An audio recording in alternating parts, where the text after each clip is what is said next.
Caitlin Clark's college basketball career has generated a great deal of media coverage, and her recent signing with the Women's National Basketball Association (WNBA) team, Indiana Fever, has reignited a complaint that women have been making since at least the 1860s: gender pay disparity.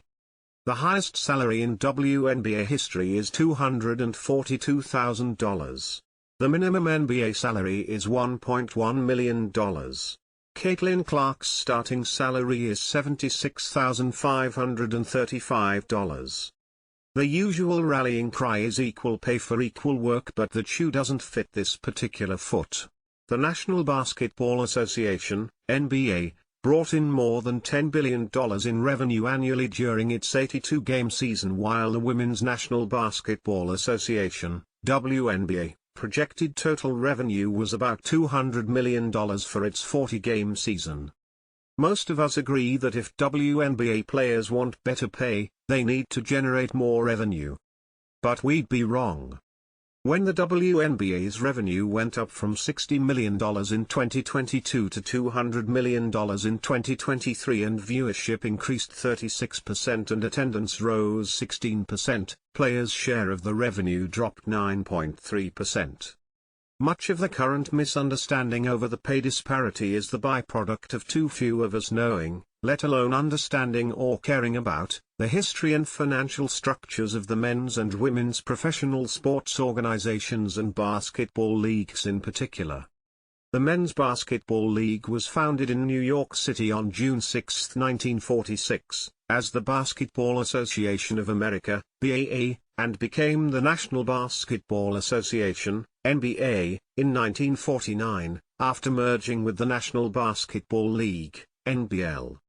The NBA later absorbed the short-lived American Basketball Association, ABA, which many of us older fans remember well for its flashier and more popular style of offensive play, as well as a dearly loved red, white and blue ball.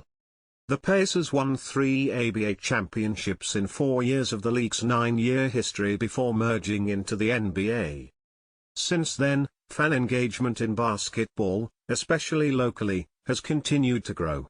Surveys show 30% of Americans are fans of the NBA, up from 27% in 2019. The NFL still has a lock on America's favorite sport. Women's basketball got a later start than men's basketball and was initially a different game. They played half-court basketball because women were deemed too delicate for the rigors of full-court basketball. Players were not allowed to cross the center line, so they could only play on their own side of the court. In 1971, the passage of Title IX meant women were playing full-court games, and the first women's professional basketball league, the Women's Professional Basketball League, was established in 1978.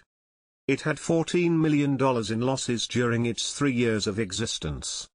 Similar associations were formed at later times, and each failed to thrive until the NBA founded the WNBA in 1996.